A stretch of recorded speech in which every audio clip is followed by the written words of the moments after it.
The Birmingham councillor has written to the Home Secretary, Theresa May, asking her to ban a planned demonstration by the English Defence League in Birmingham. Wasim Zafar, who represents Lascelles in East Handworth, says if the event is allowed to go ahead, it would incite racial tensions, overstretch police resources. Wasim joins me now. Hello, Wasim. Hello, Adrian. We've had EDL demos in Birmingham before and in the West Midlands. They're an organisation who are surely entitled in a free society to have a demonstration and express their point of view. Adrian, I'm very proud of our stance in terms of freedom of speech, freedom of expression, but this clearly is not that. This is inciting racial hatred.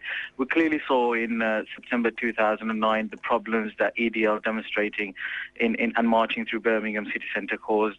There was absolute carnage. There was fights breaking out between young Asian youths and white British people. It clearly isn't what Birmingham's all about. We've had, 6 years today in the neighbourhood that I've lived all my life, in the ward that I represent today. We had the race riots in Lascelles. We had a young man, Azai Young Sam, who was stabbed to death, total innocent bystander on his way home after a day's work, stabbed to death. Nothing to do with the EDL. It should be said. Nothing to do with the EDL, but clearly what racial hatred can do to our city, and that is a clear example of what happened. He was stabbed to death because of the colour of his skin, nothing else. We don't need another Azai Young Sam murdered to death here in Birmingham, and we saw the fights break out in 2009. We saw the issues. God forbid if this demonstration or march, whatever they're planning, is allowed to go ahead on next Saturday. Imagine if there was a loss of life as a result of that. What would the government be saying there? The leadership shown by our local authority has been dismal. They need to come up now and protest and campaign against this. I was in Birmingham City Centre the last time the EDL were here, and I've mentioned on air before that after that the EDL pledged that they would not visit Birmingham again, and West Midlands Police said that they weren't welcome. However, they've exercising their democratic right to come back. On that occasion, EDL supporters were penned into a pub in Birmingham city centre. I had to duck, as did many people, a hail of bricks and stones that were being thrown, not by EDL supporters, but by Asian youth. Adrian, I appreciate what you're saying, and I'm not doubting that took place. I'm also discouraging anybody from going into Birmingham City Centre to campaign against the EDL. First of all, we don't need to give them that sort of credence. We don't need to buy into the bait that they're offering. So I know Unite Against Fascism, and I agree with a lot of things that Unite Against Fascism do, but I don't agree with the strategy they have to counter-demonstrate in Birmingham. I know there was a meeting at Central Mosque yesterday, and they're looking at having an event to celebrate Birmingham at the same time as this. I don't think we need to do that. I think we need to let the police, if this march is to go ahead or demonstration, whatever they're planning, we need to let the police deal with it. We don't need to create a scene where we get young Asian youths or young people campaigning against EDL, going into the city centre, and them themselves creating violence. We don't need any form of actions that took place in 2009. But we say, don't we, that we believe in free speech. Now, free speech is only meaningful if it allows people whose views we vehemently disagree with are allowed to express them. If we don't have that, then we don't have free speech, do we?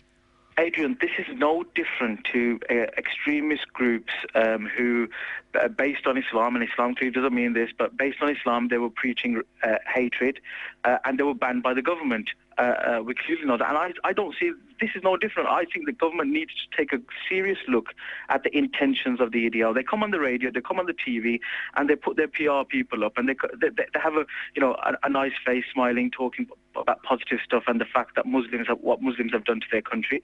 But realistically, when they're on the streets, they're a bunch of thugs who just want to create violence based on racial profiles, which is absolutely ridiculous. And that is not what this country is all about. Well, we're saying we have laws in this country. If people incite racial hatred, for example, or indeed if they incite religious hatred, then they can be arrested and charged. And if any EDL member or supporter does that next Saturday in Birmingham, I would hope that you and I can trust West Midlands Police to arrest anybody who is guilty or suspected of those crimes. But if there are people who are supporters and members of the EDL who just want to peacefully exercise their right to protest against what they regard as extreme Islam, again, I come back to the point that free speech dictates surely that we have to allow them to do that. Otherwise, it ain't free speech.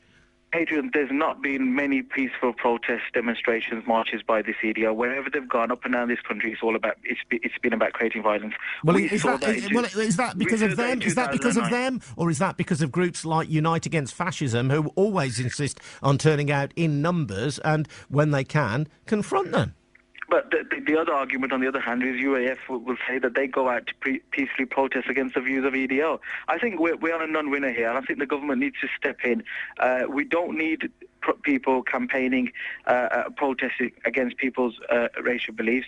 I know, and you well know, that Muslims in Birmingham play a huge role in our society, economically and socially. And we've not had, any issues or significant issues around with the Muslim community. I know there's been arrests made in Birmingham. I know there's been convictions made, and I congratulate West Midlands Police on their tackling terrorism work in Birmingham.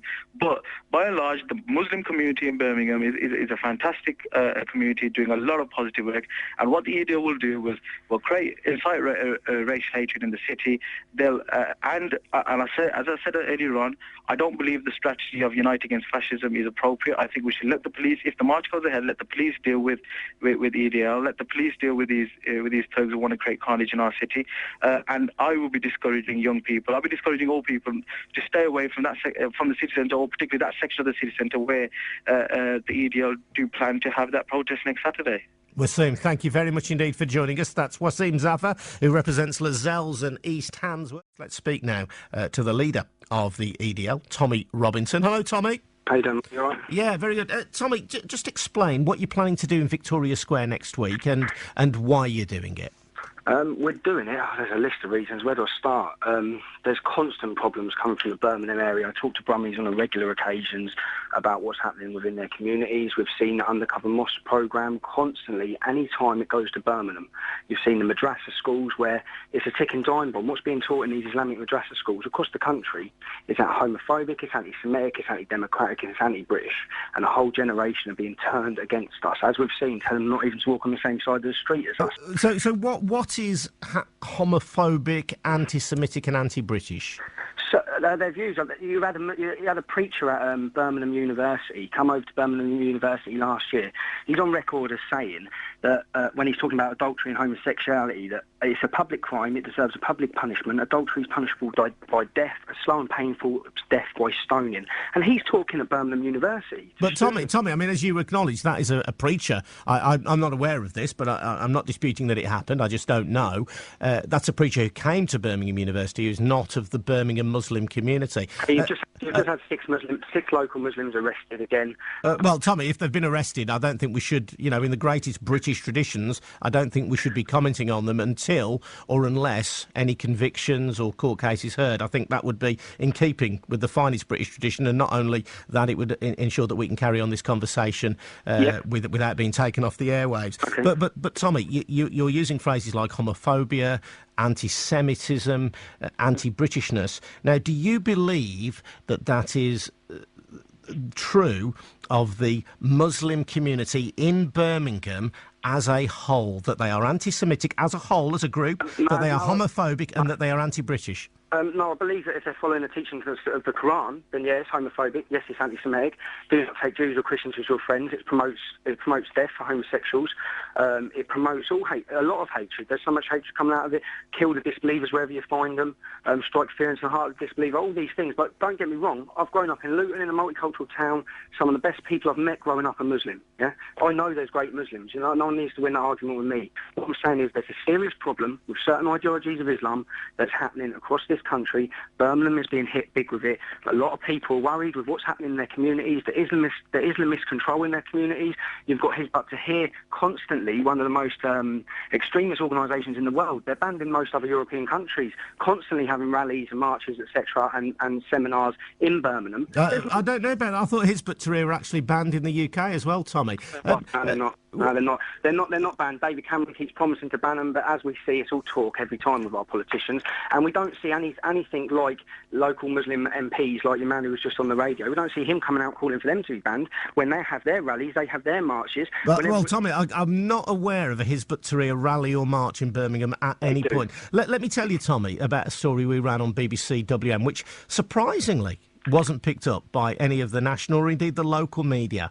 And it's about Anjem Choudary, who, as I'm sure you'll know, represents what most people regard as an extreme Muslim ideology, OK? And Anjem Choudary does believe, ultimately, that homosexuality is a sin against God and should be treated, certainly in an Islamic state, with the harshest penalties. He's told me that. Now, when Anjem Choudary and some of his supporters gathered in Birmingham, in places like Sparkbrook and in Alum Rock, a group of local Muslim leaders got together, the local Muslim community, and very politely but very firmly they said to Anjem Choudary, we don't want you here. You do not represent the views of Muslims in Birmingham. You will stir up trouble in our community and we don't want you. That was the local Muslim community standing strong, turning away extremists within their midst. That surely is more representative of the Muslim community in Birmingham than the kind of image you're propagating, I would suggest. But when they do that, you class them as standing strong and heroic moderates, I guess. But when we stand against Anjem Choudary, a lot of people want to class us as extremists. We do exactly what you just said in our communities. Just because we're non-Muslim, we completely go against what he said. If you remember why we formed and why we originally come to Birmingham, we come to Birmingham because Anjem Choudary held an Islamic roadshow in Birmingham city centre with hundreds of Muslims. They had a big banner that read Jesus was a Muslim, and they converted an 11-year-old child called Sean without his parents, who was shopping in the city centre with his friend. They got him up on stage and they converted him in the middle of Birmingham city centre to Islam. Now, the local Islamic community response to that was what? It was nothing. The local Islamic community, we come to Birmingham, as you've just said, we come to try and highlight this issue with placards that read Muslim, no problem, extremist Muslim, big problem. Yeah. Oh, Tommy, you did also, amongst your followers at least, have slogans that read things like, and I know this because I saw them with my own eyes, Allah is a pedo, God is a paedophile. No, there wasn't slogans like that. Yeah, there were, Tommy, because I saw them with my own eyes. People were shouting that. People were shouting. I saw painted banners saying that, Tommy. Well, I've never seen a painted banner saying that. Well, and when you see people, you know, he said on the street, there is a lot of anger, there is a lot of frustration. Now, we're trying to channel that anger, harness it, and direct it in the right route, which is peacefully protesting. If you look at how our demonstrations have gone since 2009, you can't expect purity from an organisation that's 6 months old. We're 2 years old now. Our demonstrations are peaceful now. We have a right to come to Birmingham, we have the right to highlight it, and I am in no doubt at all that local Islamic youth will come out and attack us, as they do wherever we go in the country. That's what happens, is what happened in Birmingham last time. And when you see we're condemned straight away for it, and there is a lot of frustration, there's a lot of anger, and at times it will boil over. People are angry. People are angry with what's happening to their country. What Islamist control is destroying our communities, and that's what you're seeing on the street. Tommy, one final question for you. When you last came to Birmingham, the EDL, because of the violence, and I accept that you would argue that you didn't cause the violence, although I did see EDL supporters also throwing bottles into the street on New Street. There was violence on both sides that I witnessed, but you said you would not come back to Birmingham. West Midlands Police said you were no longer welcome in Birmingham.